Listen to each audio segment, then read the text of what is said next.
Wikipedia holds a wealth of information on just about every conceivable subject on the planet. While many school students have used it as a resource during their studies, there are some Wikipedia pages that are not for the faint of heart, as they contain details of unsolved mysteries and macabre events that have occurred throughout history. We've all heard the phrase "little green men," which is usually used when someone is jokingly referring to extraterrestrial beings. But not many people know that the phrase originated from an event that took place in Christian County, Kentucky in 1955. On that day, 11 members of the Sutton family, who came from Kelly near Hopkinsville, arrived at the Hopkinsville police station at around 11 p.m., clearly distressed about something that they'd witnessed. 8 adults and 3 children were questioned, and their tale was hard to believe. They reported that at around 7 p.m. that evening, a friend called Billy Ray Taylor had left the house to get water from a well behind the building when he spotted something strange in the sky. He described it as a silver metallic aircraft with exhaust that was made up of multiple colors. As he watched, awestruck by what he was seeing, the craft flew closer to the house, eventually stopping to hover over it before descending to the ground. Billy ran into the house to tell the family and their visitors what he had seen, but they brushed it off as Billy's imagination and thought no more of it. Then the family's dog began to bark, and try as they may, they couldn't get it to stop. Billy and the house's owner, Lucky Sutton, went to investigate, and when they got to the house's back door, they noticed an eerie glow coming from the backyard. Things got even stranger when they saw a small humanoid being standing in the yard that they described as being about 3.5 feet tall, with a head that looked too large for its body.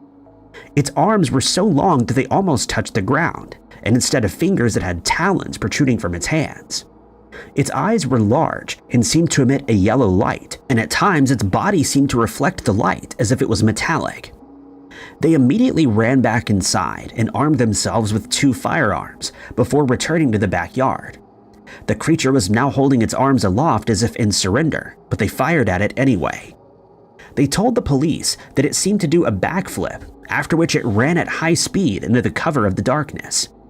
The family was terrified, but only became more scared when another creature appeared at one of their windows, and they fired again, but once more it did a flip and vanished into the night. Several more of the creatures were seen by those in the house, but their weapons seemed to have no effect, and they decided to hunker down inside the house.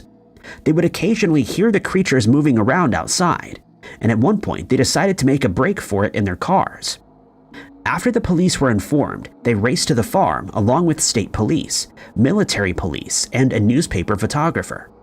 They found many shell casings from the shots that had been fired, but found no evidence of the intruders. They had no choice but to leave, and later that morning the creatures returned once again, but this time the family let them be. The family was ridiculed for their report and hounded by people who wanted to visit the farm, and eventually they decided to charge those who wanted to see the property.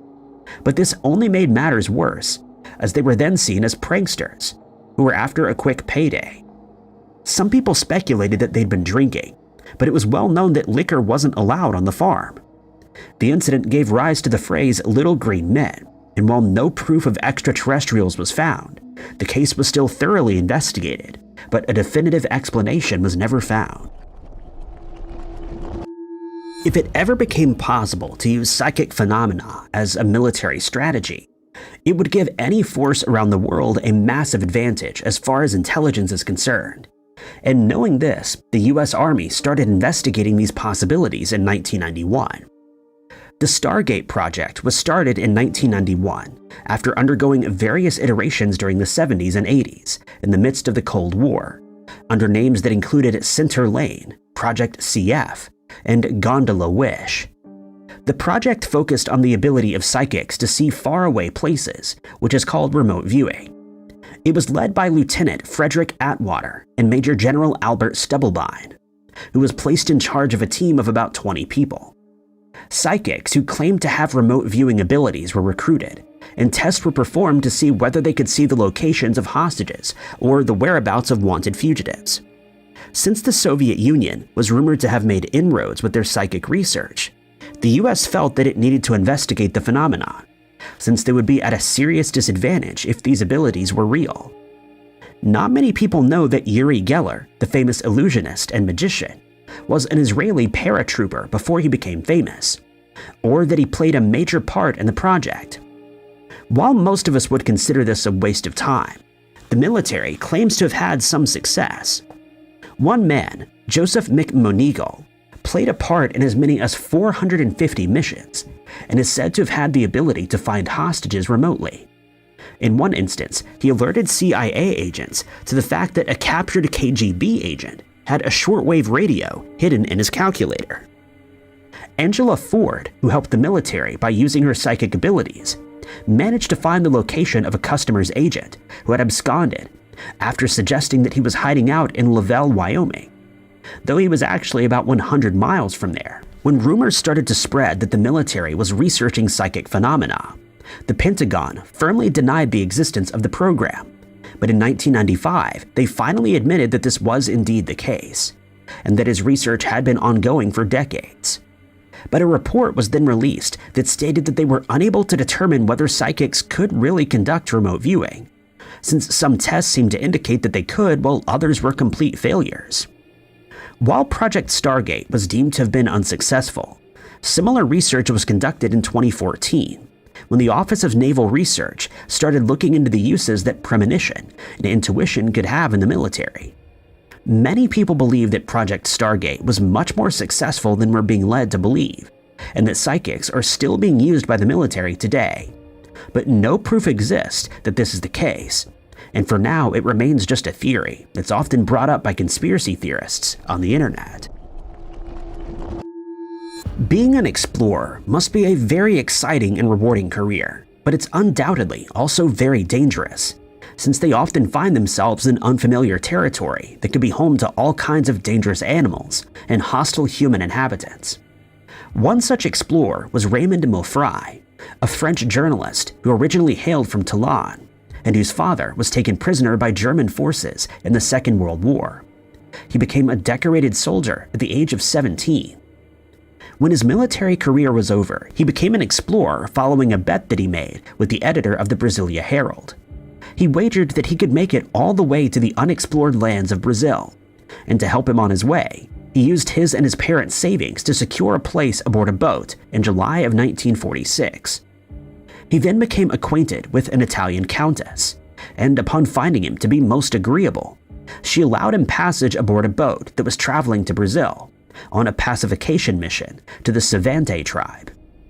The tribe was known to be very hostile towards outsiders, and after arriving in the area and trekking a distance of about 1,700 miles, he and his party came upon the remains of a previous expedition, and they were forced to flee when they had arrows fired at them by local inhabitants. Moffray returned to France in 1947, where he started working on a book entitled Adventures au Mato Grosso. He then revealed that he was planning a travel to Brazil on his own. He'd heard rumors that tribes of cannibals lived in those areas, along with others that were thought to have vanished over time. In July of 1949, he traveled to Cayenne, and in September, he met with an expedition that was traveling up the Mana River. But once he reached Marie Pasula in October, he had to put his plans on hold thanks to torrential rains that fell for the following 3 weeks. He then set out on foot with no extra supplies, since he believed he could make do by hunting and gathering. But he soon found that his backpack was too heavy, and unwilling to leave anything behind, he emptied half of its contents, walked 500 yards with the pack, and then returned for the supplies he left behind, repeating this process over and over again. His plan to live off the land was far from successful, as he struggled to find anything to eat, and eventually resorted to catching lizards, birds, and snails, while trying to find his way after becoming lost multiple times, according to his journal. He soon realized that he was out of his depth and started walking downriver.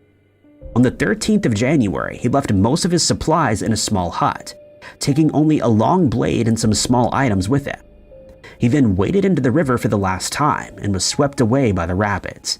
He was never seen or heard from again, though some proof was found that he may have made it through the rushing water and traveled another 35 miles. His belongings were eventually found by an Emerillon tribesman, and Moffray was eventually reported as missing.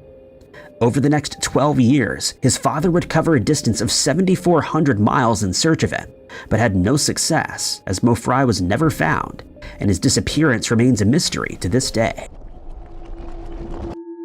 The Belchen Tunnel, which forms part of the A2 motorway in Switzerland, was opened in 1996 and covers a distance of 10,430 feet. It allows travelers to pass safely through the Jura Mountains, though some people would disagree that it's totally safe since it's rumored to be haunted. The legend started many years ago and centers on a tale of two law students who were traveling through the area. While passing through the tunnel, they spotted an elderly lady who seemed in distress, since they noticed that she was very pale, and they decided to stop and ask if she needed assistance. She told them that she did indeed need help, since something truly awful was about to occur. They decided to give her a ride, and she got into the car's back seat. They proceeded through the tunnel, but before they emerged on the other side, the woman suddenly disappeared into thin air. Since then, many people have reported seeing the spirit, which has gained the familiar moniker, the Lady in White. She's often seen hitchhiking by the side of the road, and is then picked up by unsuspecting motorists. But when they reach the tunnel and pass through, she suddenly disappears. Some people have reported having conversations with her while they're driving, only to leave them shocked when she disappears from plain sight. But this is not the only supposed origin tale of the Lady in White. Another legend holds that while the tunnel was being built, a group of workers lost their lives when one section collapsed, and the apparitions seen in the tunnel are actually the spirits of these fallen workers. At one point, a tabloid publication got wind of the legend and published an article about a phantom hitchhiking woman, and the story was then picked up by another publication, resulting in the police being inundated with calls from people who reported seeing the same apparition. But it was merely a figment of people's imaginations, and the legend went cold until 1983, when two women made another report. They stated that they were driving along the road and were about to pass into the tunnel when they spotted a middle-aged woman in strange, ancient-looking clothing walking by the side of the road. Since she seemed to be having trouble walking, they thought she may need assistance, and so they pulled over. They approached her and asked if she was okay, to which she replied, "No. Unfortunately, no, I'm not well at all. Something really terrible is going to happen, something very unpleasant." The two women immediately knew that they needed to help, but while the woman was still in the middle of her sentence, she started to fade away and eventually disappeared altogether, in full sight of the two women who were attempting to come to her aid. But there is another legend associated with the Belchen Tunnel. Many other people have reported seeing different apparitions, that of a young man before entering the tunnel, and the narrative further follows the same lines. He's seen hitchhiking and is then picked up by passing motorists. Shortly after driving into the tunnel, they suddenly became aware that he's no longer there, and one man stated that the hitchhiker could not have gotten out of his car since he was driving at high speeds. On one occasion, the man disappeared from a car that had no back seats, and to this day, these spirits are said to haunt the tunnel in search of a good Samaritan. Imagine being caught in a rainstorm and then being pelted from above by falling fish, frogs, or toads. This may seem like the beginning of a children's book, but it's something that occurs rather regularly, and scientists are still struggling to explain how this is possible. The most reported cases of animal rain come from people who were present when frogs started falling from the sky. It's by no means a modern phenomenon, as people have reported these types of events for centuries, one of the earliest known reports stemming from ancient Egypt. These reports include instances of birds and fish raining from the sky without explanation, and we found many recorded instances dating back to medieval Europe when people saw mice and toads raining down. In 1849, the town of Bath in England was the site of one such incident, when jellyfish started falling from the sky in August of that year. Upon investigation, they were determined to be Velella jellyfish, who are known to be able to sting and usually float on top of the water. Some people speculated that they were lifted out of the water by a waterspout or strong winds, but the true cause of the jellyfish rain was never determined. In 2007, the town of Jennings in Louisiana was the unexpected site of another animal downpour when earthworms suddenly started falling from the sky. People in the area reported that the worms were falling at around 11 a.m. on the 11th of July, and the worms kept falling for a few minutes, causing people to run for cover as they started wriggling in the streets and on sidewalks. Strangely, some people believed that it was the work of extraterrestrials, or that it was a sign that a catastrophic event was about to occur. 2 years later, the streets of Ishikawa in Japan were covered in a rain of a type of common Japanese tadpole, and people noted that the tadpoles were still alive upon reaching the ground. Next, fish started to rain down in Australia in 2010. The fish landed on people's houses, in the streets, and on cars that were driving in the area, leaving many people baffled since they'd never experienced such an event before. These were identified as spangled perch fish that were known to only live in fresh water, and many people attempted to explain the strange phenomenon but were unable to do so. The cause still remains a mystery today. Arkansas was the next site of animal rain. In 2011, blackbirds started falling from the sky, dozens at a time. There was much speculation surrounding this event, as some people believed they may have been injured by fireworks in the area, but others believed it was far more likely that they'd been affected by a sudden change in the weather. Another theory was that they'd been frightened by an unknown loud noise, which then caused them to become disoriented, with the result being that they started flying into buildings and the rest of the flock, but once more these theories have never been proven. There have been many instances of animal rain throughout the centuries, but to this day we're uncertain what causes it, though water spouts are thought by many to be the cause. Others think that it may be a paranormal event that foreshadows a tragic event, or that these animals are affected by some strange, unseen force. John Cyprian Phipps Williams, better known simply as JCP Williams, made a name for himself in the field of cardiology when he discovered Williams syndrome, which affects as many as 30,000 people in the US alone. The syndrome is known to be a genetic condition, and sufferers are often found to have broad foreheads, smaller chins than normal, short noses, and large cheeks. It can cause some patients to display learning difficulties, especially when it comes to spatial awareness. Sufferers are known to have engaging, extroverted personalities, and in general, have been observed to be very friendly. But it can, however, cause problems with their blood calcium count, which is often higher than normal. It can also affect the teeth and hearts of those afflicted with the syndrome. Williams, who hailed from Wellington in New Zealand, started his medical career in 1945 by obtaining a Bachelor of Science and a Bachelor of Arts degree from Victoria University. He then furthered his studies at the Otago Medical School. He then became a surgeon and worked at Auckland, Thames, and Green Lane hospitals. In 1961, he discovered the syndrome, which he then named after himself. He was known to be somewhat of an eccentric, and at one point was rumored to have disappeared while traveling to a new job in Rochester, Minnesota. But these claims were later found to be false, as he's known to have been working at the Mayo Clinic there. His fellow employees described him as being an intensely private and somewhat strange person.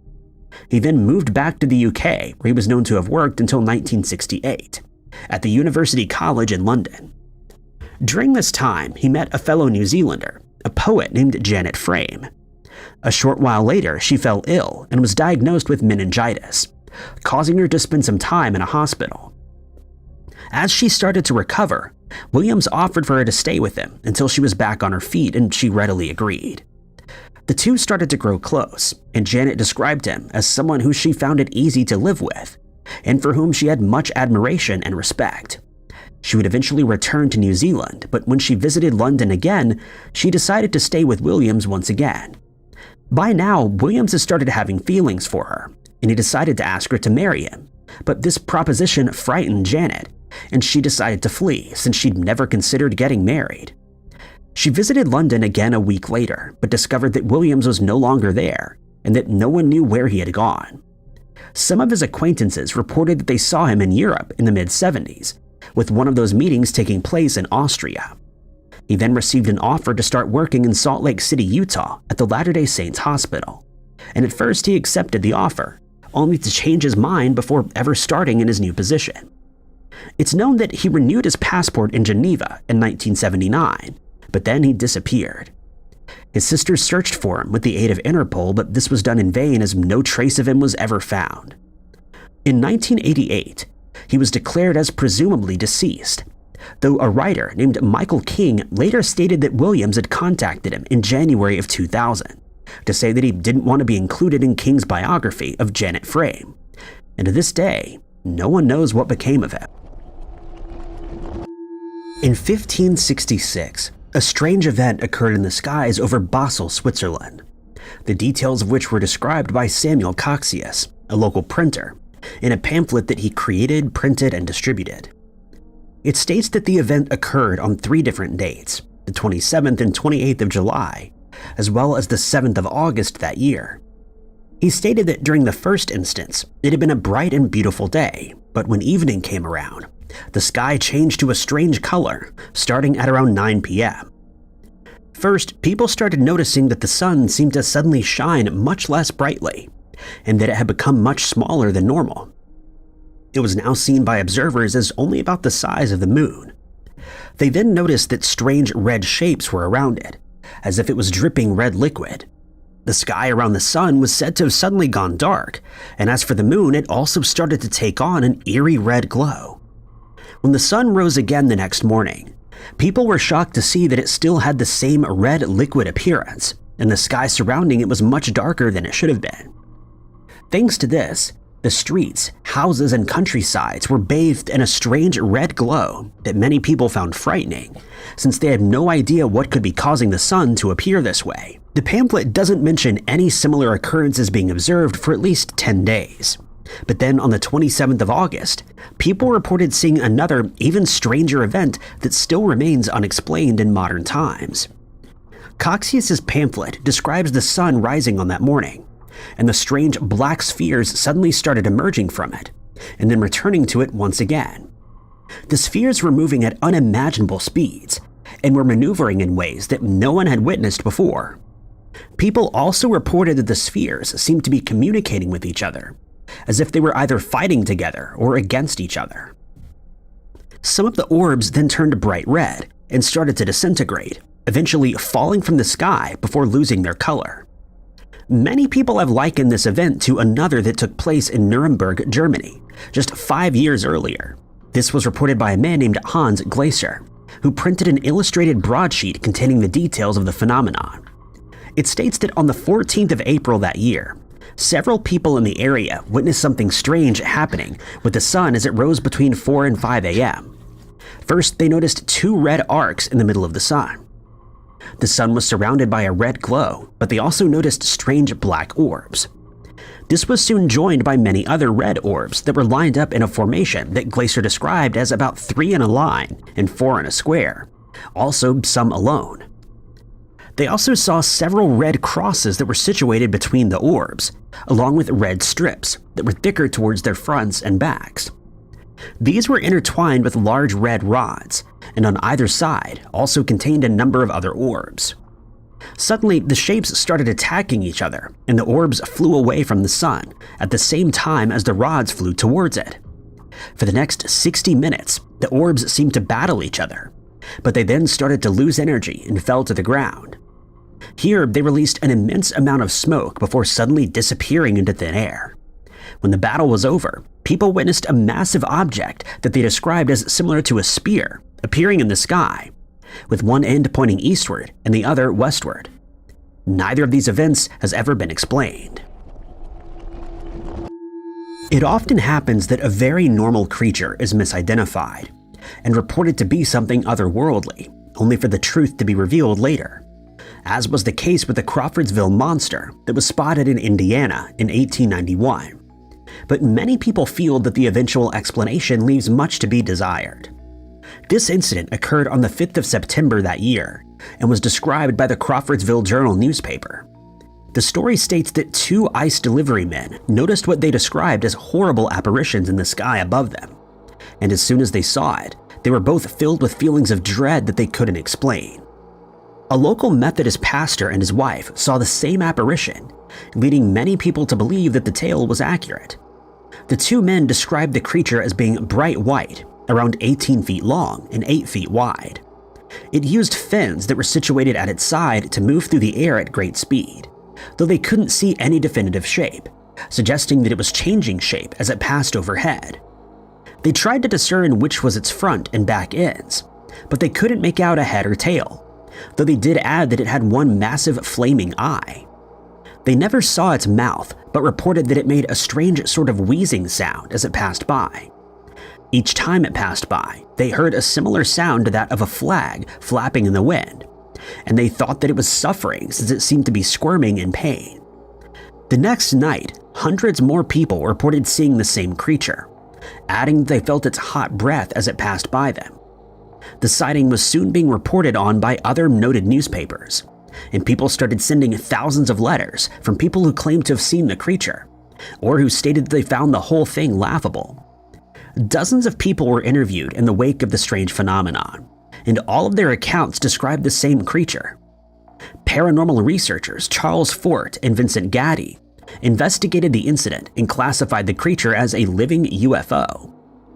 Other living UFOs that have been seen over the years included flying serpents and, on occasion, dragons. Fort managed to track the minister down and interviewed him, during which he confirmed that the sighting had been published in newspapers. Gaddy interviewed dozens of other witnesses, all of whom recounted the same details that had been included in the reports. But the Crawfordsville Journal would publish another story in the days after the incident, in which they explained that John Hornbeck and Abe Hernley, two investigators, also saw the creature and followed it. They would then claim that it was actually a flock of killdeers that had become disoriented by newly installed electric lights, and hence started flying in strange patterns while making the eerie noise that was heard by the witnesses. But many people feel that this explanation isn't accurate, and that the creature that was seen that day really does exist.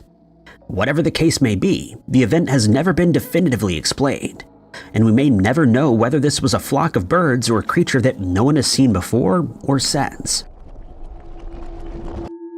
Michelle Lewis, an Australian woman, didn't have the best time growing up. She was abandoned by her mother just a few weeks after she was born, and it was then up to her grandmother to raise her.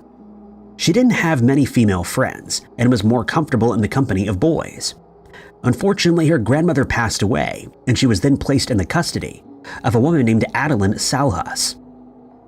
Here, she and Salhus' son, Kenny Harris, who suffered from cerebral palsy, became good friends, and they looked after each other at all times. After graduating from high school, Michelle started working at a piggery, and thereafter worked as a panel beater. She and Kenny often went to the Flamingos nightclub to unwind, and by all accounts, they'd become very fond of each other.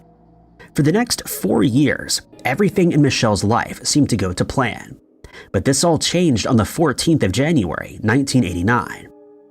On that day, she and a friend named Carrie Bartley, who she first met when they were both 13 years old, had been spending time together at Carrie's house in Kawana, where they watched a couple of movies.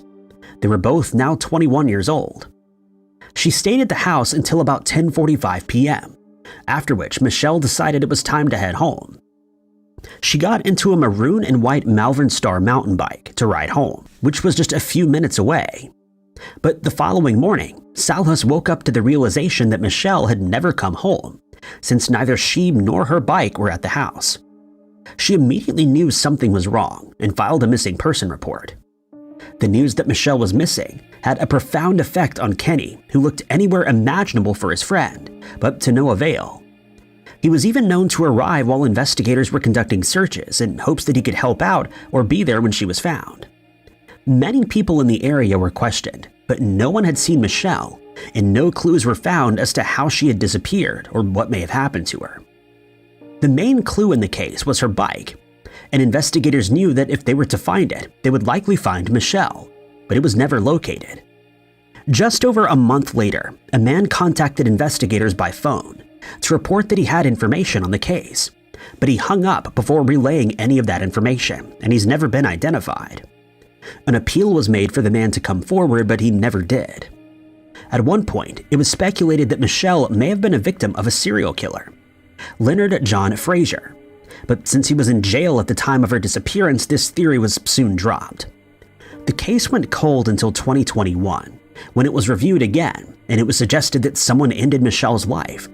But this remains speculation, as no solid evidence in support of this suggestion has ever been found. In 2022, it was announced that the Queensland government was offering a reward of $500,000 to anyone with information leading to Michelle's case being solved. But no such information has ever been received, and Michelle's case remains unsolved. She was last seen wearing multicolored board shorts, a pink singlet with the word surf printed on the front, and yellow and white Dunlop sneakers. Her fate remains unknown to this day. Linwood in Portage County, Wisconsin, is home to a lesser-traveled road called Boy Scout Lane that has spawned many eerie stories over the years due to its reputation for being a haunted location. The unpaved lane is around 2,500 feet long, and it received its name thanks to the fact that a nearby piece of land was once the property of the Boy Scouts of America. The land was supposed to be used as a Boy Scout camp, but these plans never came to fruition, and today it stands untouched. While it's known that the road is named after the piece of land, a local legend suggests otherwise. It holds that either during the 1950s or the 60s, depending on the source, a troop of Boy Scouts was camping in the area. It's said that a group of the boys then decided in the middle of the night to sneak away, and to find their way through the woods they brought a lantern with them. But then tragedy struck. One of the boys accidentally dropped the lantern, resulting in a fire breaking out, which then claimed the lives of the entire troop. But this was just one version of the legend. Others state that the bus driver who brought the group to the area for reasons unknown decided to end their lives with that of their scoutmaster.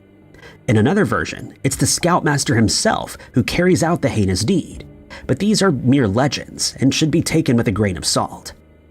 As these stories grew in stature, others were added.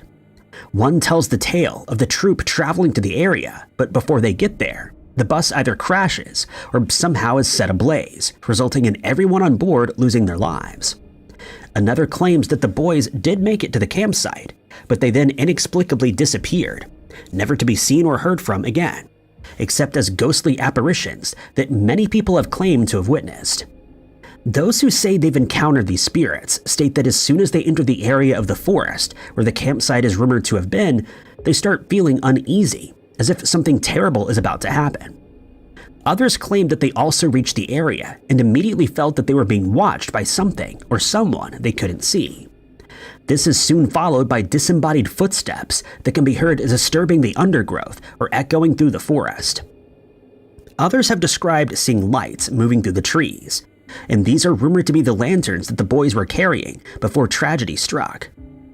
Some motorists who have driven through the forest reported finding child-sized handprints on their vehicles afterward, or that they saw buses driving on the road, only to disappear as if they were never really there.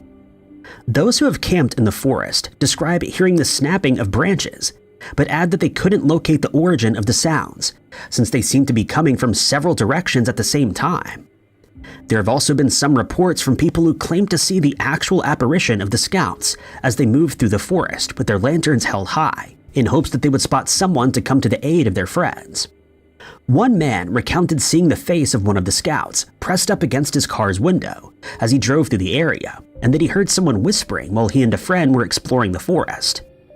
But there are no records of any such tragedy ever occurring, and the tale of Boy Scout Lane remains a mere urban legend. Imagine waking up one day and realizing that you have no idea what your name is, where you're from, and where your family is. It's a scenario usually reserved for the movies, but one that played out in the life of a man who for some reason went by the name of Benjamin Kyle. In 2004, the man, who hailed from Jacksonville, Florida, was found unresponsive and unclothed outside of a Burger King restaurant in Richmond Hill, Georgia. When he was examined by doctors at a hospital, it was determined that he'd been assaulted, and when he woke up, told hospital staff that he couldn't remember who he was. But he did recall that he was born 10 years to the day before Michael Jackson, which was the 29th of August, 1948. In an attempt to help him get his memory back, he underwent hypnosis therapy and recalled part of his social security number, which revealed that he may have come from Wisconsin, Michigan, Indiana, or Illinois. Genetic testing suggested that his last name may have either been Powell or Davidson, or that he may have been related to someone with those names. Further hypnosis suggested that he may have lived with 2 or 3 other brothers, but he couldn't remember their faces, names, or where they lived. He also remembered spending time in Indianapolis when he was a child, specifically the Soldiers and Sailors Monument, Woolworth's on the Circle, and the Indiana Theater, where he recalled watching cinema films. He stated that he used to spend a quarter on grilled cheese sandwiches and a nickel on a glass of milk at the Indiana State Fair, and was determined that he may have attended a Catholic school at some point.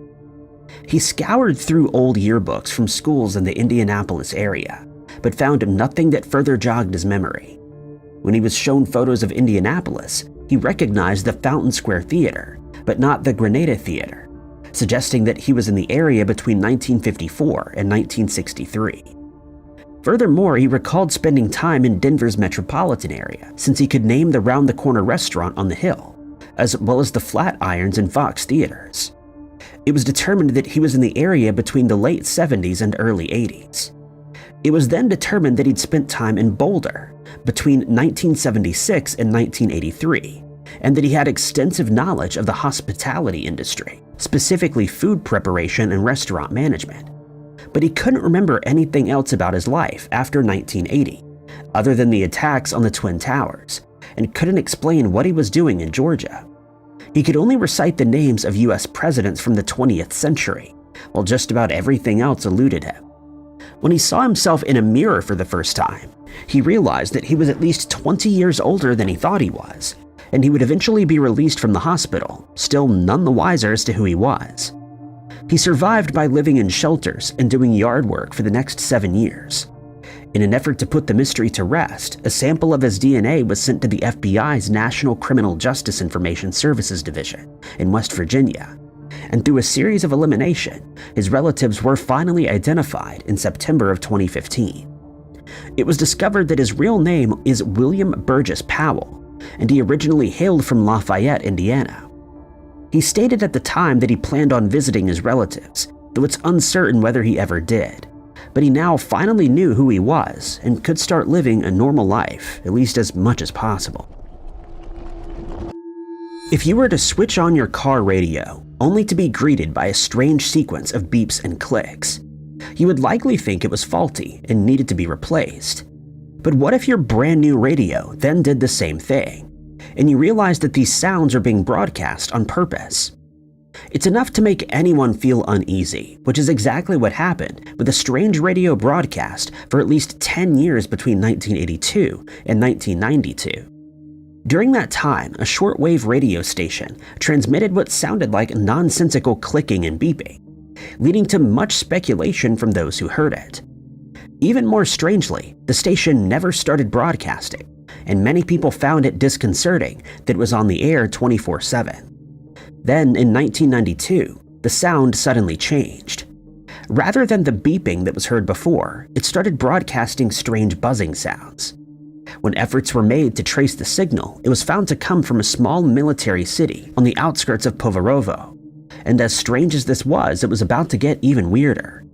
A few weeks into the broadcast, listeners suddenly heard a man's voice that started reciting numbers and words. Sometimes the voice would read out names like Anna, Nikolai, Ivan, Tatiana, and Roman, and once this was done, the station would continue broadcasting the strange buzzes, and no one could figure out why. People started tuning into the station to hear what could happen next, and it was quickly found that there would be a series of 2 specific buzzes every hour on the hour. The signals, names, and words that were broadcast were documented by a few people who'd been enthralled by the mystery, but they still couldn't find its purpose. Then, on the 5th of June, 2010, the station suddenly went completely silent.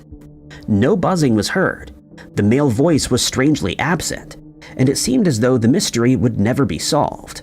But the following day, the broadcast started once more, the only difference being that it sounded at times as though Morse code was being tapped on a microphone, but all else remained the same. In August, it fell silent twice more, but started back up again each time. People were still tuning in, and on the 25th of August, at 10:13 a.m., there was a brief silence followed by sounds that indicated that someone was in the same room as the microphone, as they could be heard shuffling around and moving things in the room. In September, listeners reported hearing short sections of what sounded like Tchaikovsky's Dance of the Little Swan, and on the 7th of that month, a male voice was heard saying Mikhail, Dmitri, Jinya, Boris. Next, the voice recited a series of numbers and names, including 04979, DRENDOUT, and TRENERSKIY. Soon enough, as many as 40,000 people were tuning into the station, and when the mystery became known all over the world, hundreds of people started trying to decipher the messages. Some people speculated that signals were being sent to Russian spies through the broadcast, or that it had something to do with the Soviet Union's nuclear missile program. Others suggested that orders are being sent to Russian soldiers in the country, rather than spies who were on foreign soil. The station still broadcasts the strange sounds and messages today, and its purpose remains unknown, though it is assumed by most that it's being run by the Russian military to broadcast secret information. The American industrialist Francis Lewis Clark was the founder of the CNC Mill and Elevator Company, which eventually became the biggest flouring mill in the Pacific Northwest.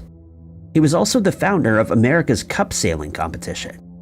He and his wife, Winifred, lived on the 7th Avenue in Spokane, Washington, but also had a summer home in Idaho on Hayden Lake. In 1906, he became the vice president of the Inland Railway Island Company, but 8 years later, he would become the subject of a mystery that remains unsolved today. On the 16th of January, 1914, Winifred was on her way to visit family in San Francisco. She would be traveling there by train and was accompanied by her husband, a valet, and a chauffeur who saw her off at a train station in Santa Barbara. The couple had been on holiday in California, and some reports state that they got into an argument on the way there, but this has never been confirmed. But whatever the case may be, they reached the train station and Francis bid her farewell with a kiss.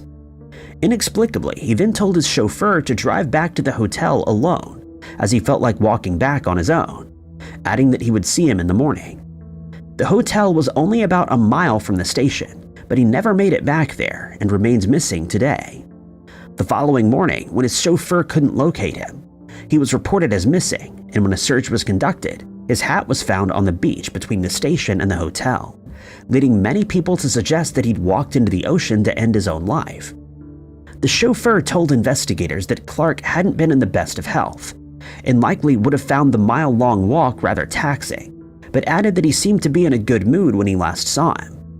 Then, 2 weeks later, the Los Angeles Examiner newspaper received an anonymous letter stating that Clark had been abducted and was being held for ransom. The letter demanded $75 in payment for his release. Investigators asked for proof that he was still alive, and when they received none, it was written off as a hoax. In 1929, a fake medium called Margaret Kelly told the police that Clark had his life ended during a robbery, which she was a part of, but her claims were quickly dismissed since she couldn't provide any proof. In the following years after his disappearance, people became even more infatuated by the case, and many theories were suggested, including that he'd simply decided to leave his old life behind and start somewhere new. Both his chauffeur and Winifred reiterated that he would never choose to end his own life, and his brother-in-law offered a $5,000 reward to anyone who was able to find him or point the police in the right direction. He speculated that Clark may have ended up in an asylum somewhere, or that he was indeed being held against his will by abductors. In the years that followed, Winifred did her best to manage all the couple's assets, including their estate, but she eventually found it too overwhelming and decided to sell everything, including her own possessions. No further clues were ever found, and Francis Clark's disappearance will likely never be solved. The Guinness Book of World Records serves as a source of inspiration to many people who attempt to have their names included in its pages every year. And in order to accomplish the feat, they often partake in strange activities that we wouldn't normally associate with the world record. While we usually think of world records in terms of physical ability, such as running the 100-meter race in under 10 seconds or throwing a javelin over 300 feet, the book also contains some very outlandish records, such as Lee Redmond, a US woman who had the longest ever recorded fingernails, measuring an unbelievable 2 feet and 11 inches. A man named Donald Gorsk holds a record for eating the most Big Macs, 26,000 in his lifetime. The longest anyone has played video games continuously is 138 hours and 34 minutes, a record set by Carrie Swidecki from the US. But not all record attempts end well, even if the record is broken. On the 27th of September, 1986, United Way, an international network of non-profit affiliates, decided to try their hand at a world record in what they described as a fundraising publicity stunt. The plan was to release a total of 1.5 million balloons, more than have ever been released at once, and it would take 6 months for the preparations to be completed. It was decided that the event would take place in the southwest quadrant of Public Square in Cleveland, and a massive structure 3 stories high was set up and covered by a one-piece net to keep the balloons from floating away. 2,500 people worked under the net, inflating balloons with helium, and outside, sponsorships were sold at $1 for every 2 balloons. When the preparations were finally completed, more than 100,000 people arrived to watch the spectacle. But when an approaching rainstorm threatened to disrupt the event, the decision was made to release the balloons early. At 1:50 p.m., the net was removed, and the massive amount of balloons started to float into the sky, amongst cheers from the crowds. But unbeknownst to them, the situation was about to spiral out of control, despite the record now being broken. Instead of floating into the sky and away from the square, the still inflated balloons drifted into the front of cool air and rain, and started descending back to the ground. This caused havoc on roadways, as motorists were either distracted by the spectacle or couldn't see where they were going, resulting in several accidents. The roads and waterways became clogged up by balloons, and when they drifted onto the Burke Lakefront Airport's runways, it had to be closed down for 90 minutes so that the debris could be cleared away. But no one could have expected that the event would interfere with the missing person investigation.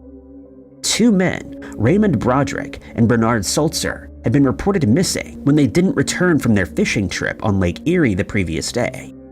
Their abandoned boat was found on the morning of the event, and the Coast Guard found it almost impossible to search the lake, thanks to the sheer amount of balloons that ended up in the water.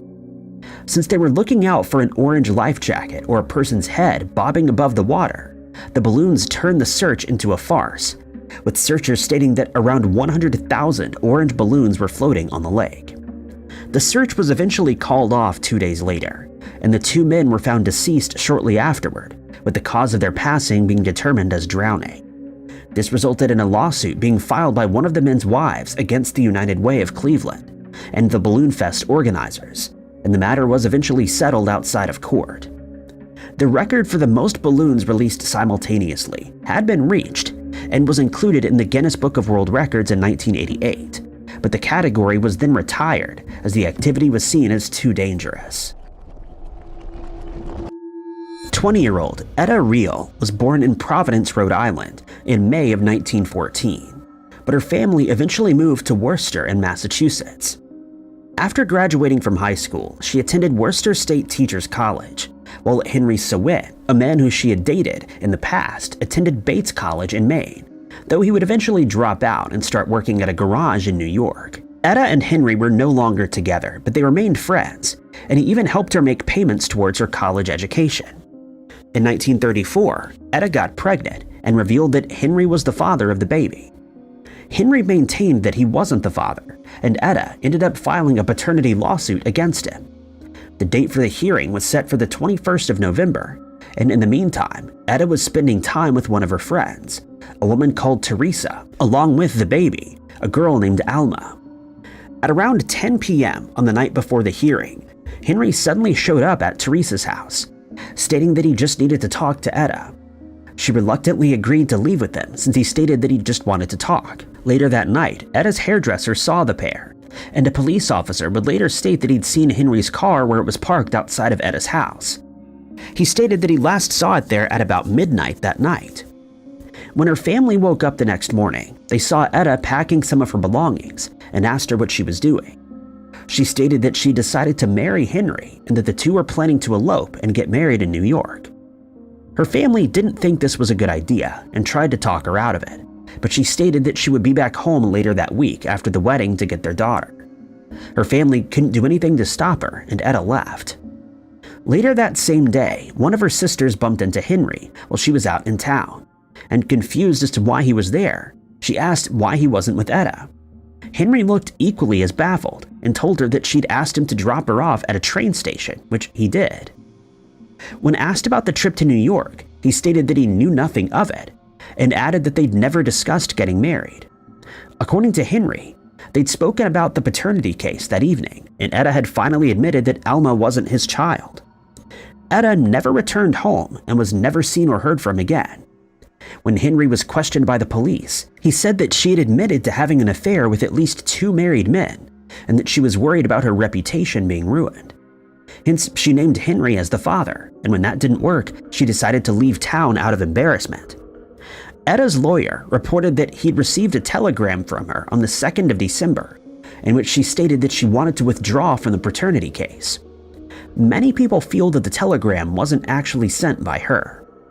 Strangely, 3 passengers who were at the station on the night that Etta disappeared called the train dispatcher between 2 and 4 a.m., with one stating that he was the switchboard operator for Oxford. They asked that she not be allowed on the train, but when it was searched, she was nowhere to be found. It was later determined that no such call was made by the Oxford switchboard operator. Etta was never found, despite many people claiming to have seen her after the fact, but none of these sightings were ever confirmed. Her daughter was raised by Etta's sister and brother-in-law, and Henry passed away in 1998. Etta's case has never been solved, and we may never know whether she ever traveled to New York or even made it to the train station. Every few years, an individual or group claims to have information that the world is about to end, and very often this results in people all over the world making preparations for our planet's demise. All of these predictions have obviously been wrong, but that hasn't stopped people from coming up with other scenarios that could lead to the world's end, one of which is referred to as the Grey Goo. The term was first coined by futurist and engineer Kim Eric Drexler, and is used to describe nanomachines that may eventually be responsible for the demise of mankind, since they could replicate exponentially. If this were to happen, they would eventually consume all the matter on Earth. Since nanotechnology manipulates matter at a molecular level, many people have been brought into the theory, and they're now worried that we may meet our end at the hands of these tiny machines, however unlikely that may seem.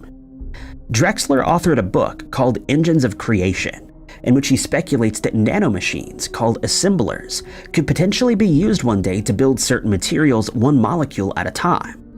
If enough of these assemblers were used, they could build pretty much any material imaginable, as long as the correct molecules were used in the right sequence.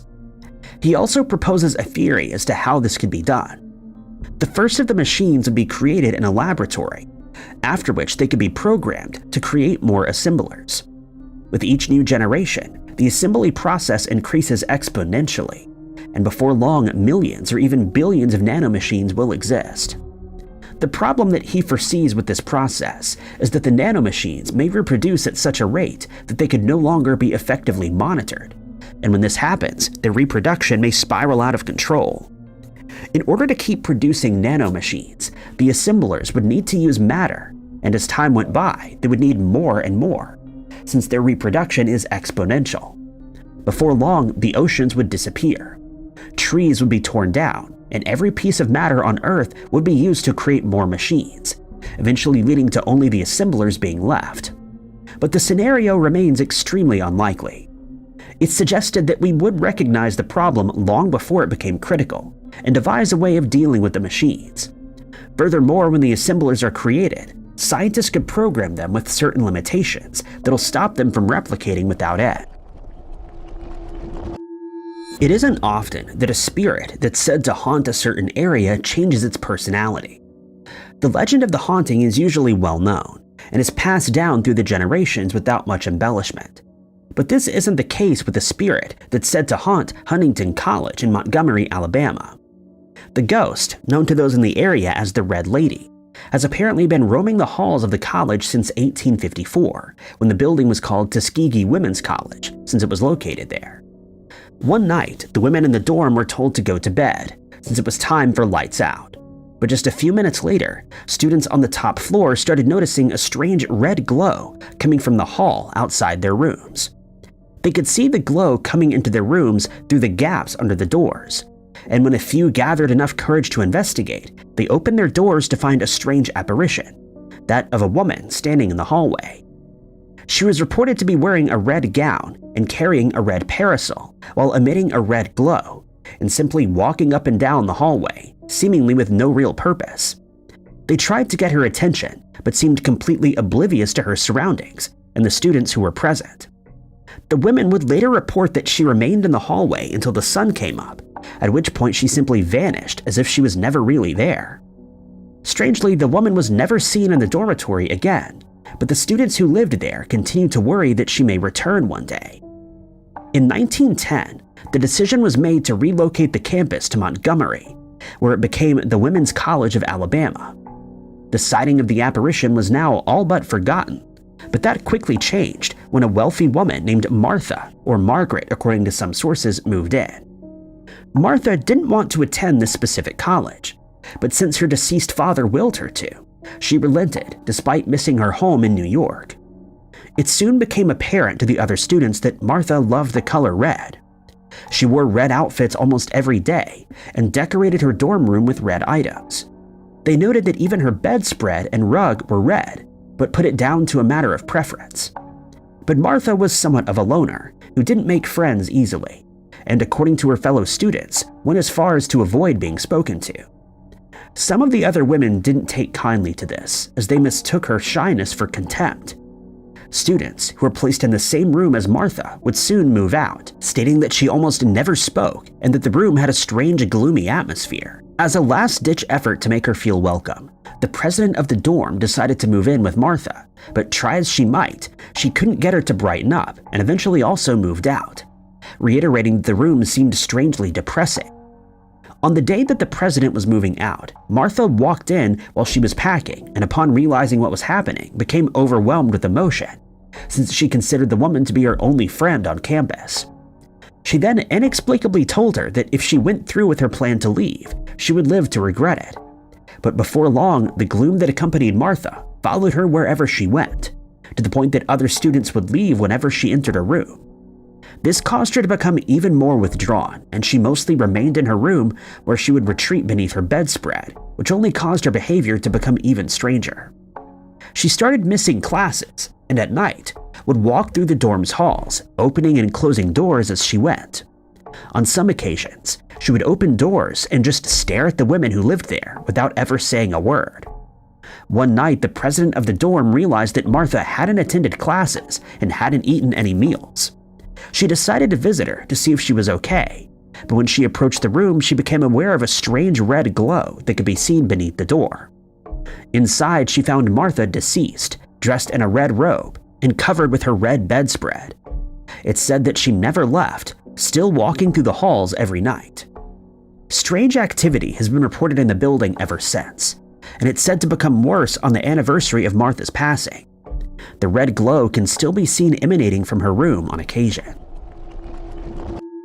It's said that Nain Rouge, a red dwarf-like demon, has been roaming around Detroit for as long as the city has been in existence. The legend states that anyone who sees the creature, also known as the Red Dwarf of Detroit, will soon become the victim of an unfortunate or tragic event. The legend began back in 1701 at a party that was being held in St. Louis, Quebec. At some point during the festivities, a woman showed up along with a black cat that was sitting on her shoulder. She claimed to be a fortune teller and was invited in so that she could read the palms of those in attendance. All of her readings seemed to be remarkably accurate, and she eventually made her way over to Cadillac and told him that he would be the founder of a great city. Intrigued by this prediction, he continued to listen intently, but the fortune teller then told him that the city would become the site of a lot of trouble and strife at the hands of Native Americans and the British. She added that he needed to beware of his own ambition for his sake and that of his children. She also told him to appease the Nain Rouge and stated, "Beware of offending him. Should you be thus unfortunate, not a vestige of your own inheritance will be given to your heirs." He enjoyed the reading, but didn't think anything of it after the party was over. Her prediction would come true, though, when Cadillac became the founder of Detroit. And one night, while he was taking a walk with his wife, he heard someone complain about the city. He complained that the city couldn't continue to be run the way it was, and that his wife had seen Nain Rouge a few nights before. Cadillac's wife reminded him of what the fortune teller had said, and he shrugged it off and headed home. Before he reached his house, though, he was intercepted by a strange short creature with sharp teeth, and Cadillac struck out at it with his cane. The figure immediately fled, but as it did so, he and his wife could hear its menacing laugh, and he suddenly realized that he'd offended Nain Rouge despite the woman's warnings. Following the strange encounter, things took a bad turn for Cadillac. He was removed from his post and forced to move to Louisiana, which was considered to be a terrible place at the time, according to some sources. When he eventually passed away, none of his children inherited any of his possessions, just as the fortune teller had predicted. Since then, the dwarf has been spotted many times, and typically these sightings are followed by tragic or violent events. One sighting took place at the Detroit River in 1763, and the next day, the Battle of Bloody Run broke out. In 1805, it was seen again strolling down a street, and soon after, Detroit was decimated by a fire. In 1813, General William Hull surrendered the city to British forces, and he would later claim to have seen the figure just before he did so. It was also spotted before a riot broke out in the city in 1967, and before one of the city's worst ever ice storms occurred in 1976. Whether the Nain Rouge really does exist is up for debate, but the legend remains intact today, and will likely remain a part of Detroit for a long time to come. Warren County in New Jersey is home to a two-way rural road that's known by the moniker Shades of Death Road. It runs along the Jenny Jump State Forest and an old lake bed that's said to be haunted, since many people have witnessed a strange fog, known as the Great Meadows Fog, rising from it on occasion. Some people who have seen the fog reported that it was filled with the souls of the departed who may have passed away, thanks to a curse that lay on the area in the past, though some people believe they passed away due to a plague that was present in the water. No one is certain how the road got its foreboding name, but there have been a few theories put forward over the years. Some people attribute it to the first settlers in the area, who were said to have been rowdy squatters.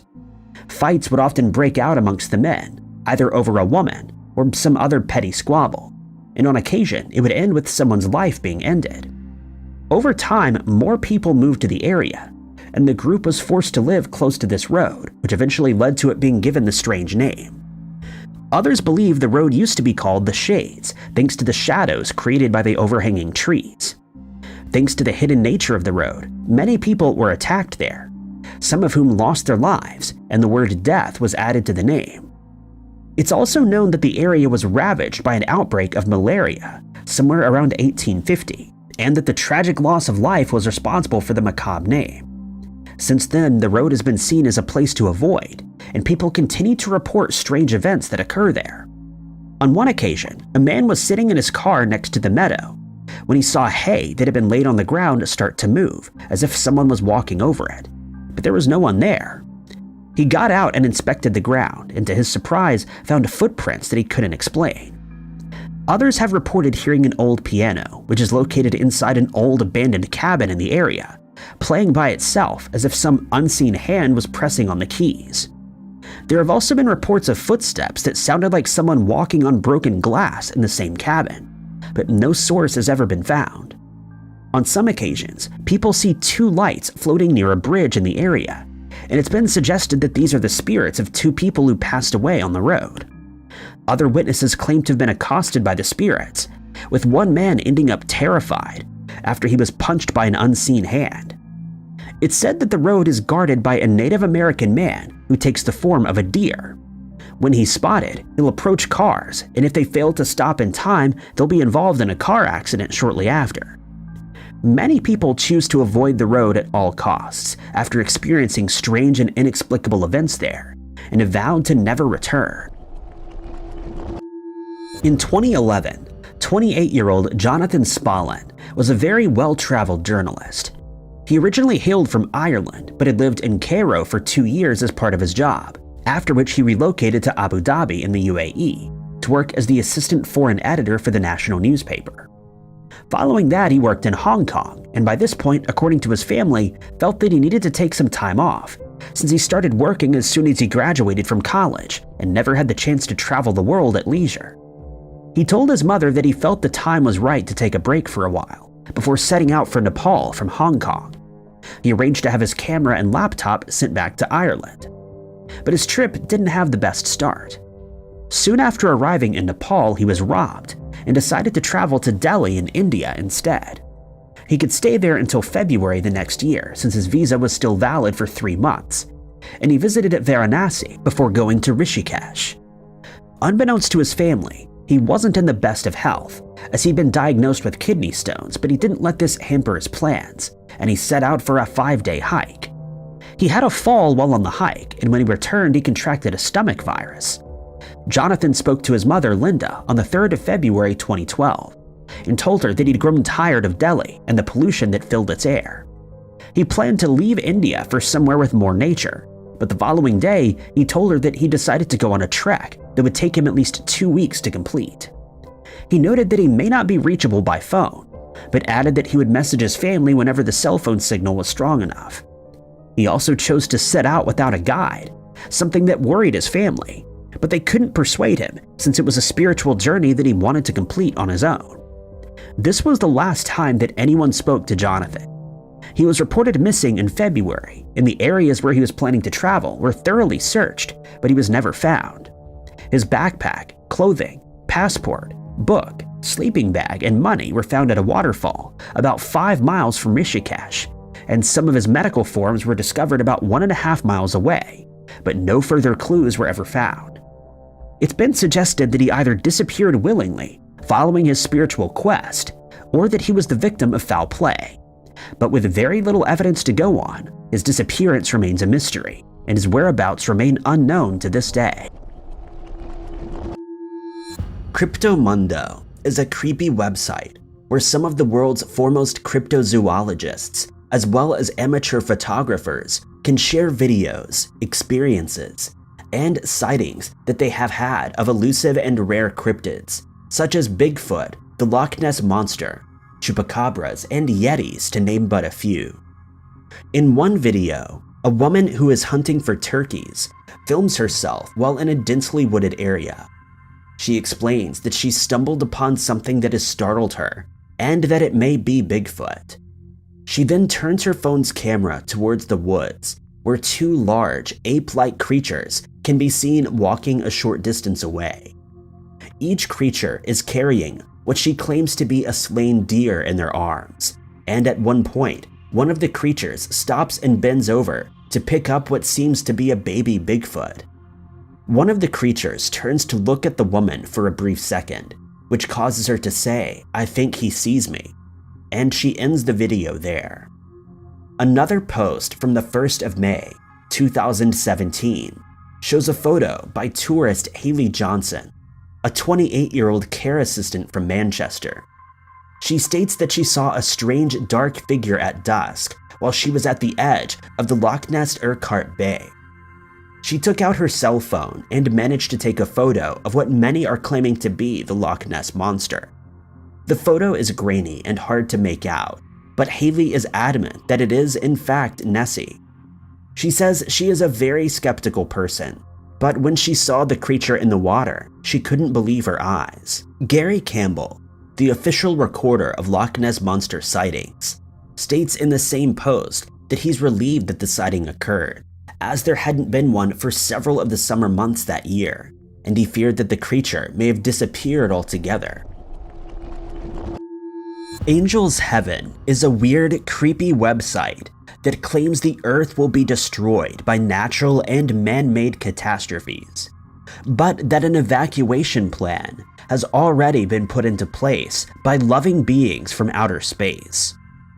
However, the evacuation plan won't benefit everyone, as only those who have had their 4th heart chakra opened will be able to transition to another dimension and be saved. The site offers lessons that are the results of talks and teachings given by interdimensional beings who have communicated with us to reveal their plans. It further states that these beings love humankind and have offered to help us through the destruction of our planet out of the kindness in our hearts. One page, entitled The Library of Light, offers more than 7,000 pages of text, 5,000 pictures, as well as audio and video for download. Another page warns us against being chipped and enslaved, encouraging visitors to download the available videos so that they can be copied onto DVDs and CDs and sent to responsible people, such as presidents, rulers, authorities, business owners, and directors. Scattered all across the site are animated depictions of beings of light, and typical extraterrestrial greys, with some images showing these beings interacting with humans, and in some cases, hugging or standing arm in arm with each other. An added caption reads, quote, "A loving friendship of heavenly angels from the Galactic Federation of Planets with Earthmen in a spaceship." Below that is what seems to be a diagram of an intergalactic spaceship with the caption, quote, "Share, the mother spaceship of the Grand Cosmic Squadron of Ashtar Sharon." Ashtar Sharon, it would seem, is the leader of the squadron, who is depicted as having long blonde hair, blue eyes, and wearing a pink, green, and yellow spacesuit. A Facebook page dedicated to this person shows depictions of the being along with pictures of several spaceships, some hovering above the Earth or a similar planet, another hovering over one of the pyramids, and another approaching an Earth-like city.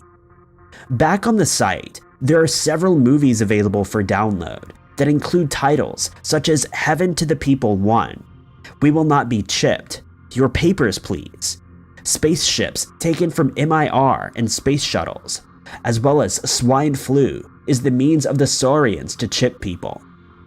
Furthermore, a variety of pamphlets are available for download and distribution, in which we are again warned about our own impending doom and the dangers that we face from the lizard people who wish to ruin our daily lives and ultimately rule us through chip implants that will render us as slaves.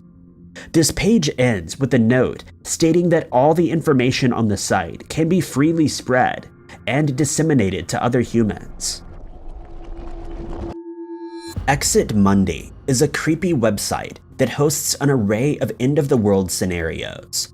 These include the usual possibilities that most of us are familiar with, such as floods, black holes, meteors, nuclear warfare, and earthquakes. There are some more outlandish theories, however, such as what would happen if the sun suddenly died out. An explanation is given that as the sun cools and shrinks, planets will widen their orbits around it, and the Earth will eventually become a ball of ice on which humans won't be able to survive. In the case of a full-scale alien invasion, it claims that Earth could be turned into a mass of antimatter, if there are extraterrestrials out there that have enough intelligence to create such technology. It does, however, go on to explain that if aliens were present on our planet, it's most likely that they want to study us rather than annihilate the planet. Another scenario is that heavy rotating stars that cause gamma-ray bursts in our galaxy may self-destruct. It claims that gamma-ray bursts are rated as the second most likely way for our planet to meet its end, the first being an asteroid impact. Another page discusses what will happen if the expansion of the universe suddenly stops and begins to shrink instead. Since there is so much mass in the universe, gravitational forces will cause the expansion to slow down and eventually reverse. This will cause the sun to attract light, which we will be sucked into. Atoms will form complicated molecules, turning dust into mountains, rivers will flow backwards, and the dead will rise and live their lives backwards until they vanish into nothingness. Yet another theory holds that we are in fact living in a computer program or hologram, and that we may one day simply be switched off. The site states that British cosmologist Fred Hoyle realized that the universe is a little too fine-tuned, and that fundamental constant values are impossibly perfect. It further explains that the things we feel, see, and touch every day might just be a manifestation of some deeper, completely different kind of underlying reality that may end at any time. TimeCube was a confusing and super creepy website created by the self-proclaimed wisest man on Earth, Otis Eugene Ray. It served as a self-published outlet for Otis's theory of everything, which is entitled Time Cube. The theory claims that modern science is entwined in a conspiracy to keep the truth from us, and that it actively spreads false information by not acknowledging this theory. Otis believed that every day on Earth is actually made up of 4 days that occur at the same time. In explaining his views, he claimed that Greenwich time is a global conspiracy. This was accompanied by various graphs that attempted to illustrate the 4 days that occur simultaneously. They are named sun up, midday, sundown, and midnight. In one claim, Otis explained that 2 major time points are created on the opposite sides of the Earth when the sun shines upon it. These are known as midday and midnight. At the point where these time forces meet, 2 minor time points are created. These are called sunup and sundown. These 4 points are then considered as a time square, imprinted on the circle, which is Earth, and so in a single rotation, each of the 4 time corner points rotates through the other 3, creating 16 corners in total. This equates to 96 hours, and hence 4 simultaneously occurring 24-hour days within each normal day. Otis went as far as to offer anything from $1,000 to $10,000 to anyone who could prove this theory wrong. Though the facts and figures published on the site remain consistent throughout, no explanation was given as to how Otis came to devise his theory. And since he passed away in March of 2015, at the age of 87, it's very unlikely that we will ever learn the answer. Accompanying his theory is a description of Otis in which he claims to be a godlike being with superior intelligence, who has absolute evidence and proof of his views. The site itself is very hard to navigate as there is no homepage, but instead, the visitor is greeted with a single, vertical, center-aligned column of text. The text is displayed in various fonts, sizes, and colors, and hence navigation and searching are not easy to do. Opentopia is a creepy website that gains access to live security cameras all over the world. It claims to be the biggest website of its kind, and that it uses clever search techniques to find new cameras that are constantly added to the site. There's also an area where users can suggest new cameras to be added. The About section states that the site does not deliberately violate anyone's privacy or rights, but that it is entirely possible that some camera owners didn't intend for their feeds to be public, and that they had simply forgotten to secure them properly. Some of the cameras are located in popular tourist spots around the world, and they happily share their streams publicly, though others are security cameras from private businesses and semi-public spaces, where the people being shown very likely have no idea that they are being watched, potentially by millions of people across the globe. Cameras can be viewed by ratings, including most viewed, highest rated, most often viewed, or by random selection. Streams are available from 36 countries in the US, France, Australia, Germany, Poland, and Thailand. There are cameras available in 36 states in the US alone, with an average of about 3 cameras in each state. Users can also choose from cams nearest to their current location, or choose from a map that displays the cameras available for viewing in a particular area. Most of the cameras that are available seem harmless, such as ones set up in a room where someone keeps their dogs, intentionally made available for viewing. Another shows people viewing and buying products in a fish market in South Korea. But a quick search leads us to the driveway of a house in Staten Island, where the owner of the house's vehicle is seen with its license plate number clearly visible. Other houses and vehicles in the area are also clearly visible, with people driving or walking down the road none the wiser. Under the live feed appears information such as the exact coordinates where the camera is located, the local time, and the brand as well as the model of the camera that is being used. One comment on the driveway feed made by a user named Mordas reads, "I'm gonna break in and rob this place." This first website goes by the name White Power Milk. The site offers up milk that's been gargled in the mouths of rich white women, with claims stating that the milk becomes purified in the process. Only a selection of highly elite upper-class women are allowed to partake in the project, with all of them being in great physical condition and in proper health. The milk is then stored and sold at over $60 per ounce and can be purchased alongside a video of the woman who gargled your milk. Many have questioned whether or not the website is truly genuine. However, in the FAQ of the page it claims so, though in a small footnote on the page it states that some of the statements from the page have been fictionalized. This could mean that the entire website is fake or that they simply stretched the truth a bit, possibly regarding which girl gargled your milk. Either way, it's still super creepy. Y.info is a website that's been shrouded in mystery for the better part of a decade. When you visit the site, it appears to be some sort of strange collage, but the weird part is that the page changes every time you visit it. Many have described the site as a visual representation of a schizophrenic mind. While the true meaning behind the website is yet to be explained, it's widely assumed that it's some sort of abstract art piece, based mostly on gibberish. The site's been active since at least late 2009, and made the rounds on the internet about a decade ago. The only man who's believed to likely be behind the page is known as Michael Guidetti, an artist from California. The information is yet to be confirmed, though there's multiple links on the site that redirect to